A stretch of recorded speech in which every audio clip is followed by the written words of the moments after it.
Thank you, Madam Chair. First, I want to thank the distinguished chair of the committee, Mr. Skelton, as well as my co-sponsors on this amendment, Congresswoman DeLauro and Congressman DeFazio. Madam Chair, my amendment to H.R. 5658 addresses an issue of utmost importance to our Constitution and to the integrity of our government. And it will help restore the trust of the American people in their government. In a free and democratic society, our government should never use the public airwaves to propagandize our citizens. Recent media reports have alleged an organized effort by former Secretary of Defense Donald Rumsfeld and Department of Defense officials to manipulate network news military analysts to promote administration's spin on the war in Iraq, even though many of those analysts knew the information not to be accurate.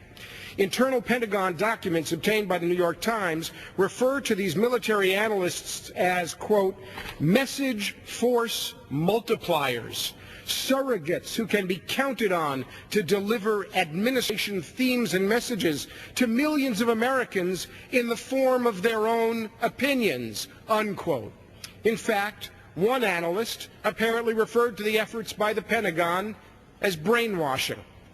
A report conducted by media watchdog Media Matters showed that from January 2002, these military analysts, many of whom had ties to the defense industry, appeared on network and cable news stations nearly 4,500 times. That's right, 4,500 instances. Imagine the millions of people who heard those impressions 4,500 times. The American people were spun by Bush administration message multipliers. They were fed administration talking points, believing they were getting independent military analysis. Days after the news story appeared, the Pentagon suspended the program. The news outlets who hosted the program's analysts have been remarkably silent. The Department of Defense Inspector General has already begun an internal review of the program, but given the possibility that the public, as well as decision makers in this Congress, were misled about the war in Iraq, both in the run-up to the war and afterwards, I believe it is absolutely critical that a public investigation happen that is transparent to this body as well as to the American people.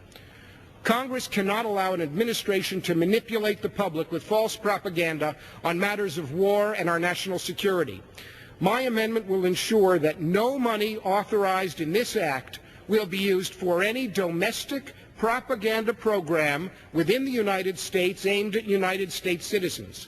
It will require a report to Congress by both the Defense Inspector General and the Government Accountability Office on whether previous restrictions on propaganda have been violated and laws broken. It's finally time for the American people to know the truth. If we allow our government to lie to the American people, we lose the democracy and liberty on which our country was founded, and we risk becoming what generations of brave Americans have fought so hard to defeat. Let us today, on this floor in this Congress, say never again will we allow this to happen in our republic. I urge passage of this amendment, and today we will say with one voice that the American people will not tolerate domestic propaganda. We will find the truth. We will correct any abuses of power. Thank you, Madam Chair. At this time, I reserve the balance of my time. The gentleman from New Hampshire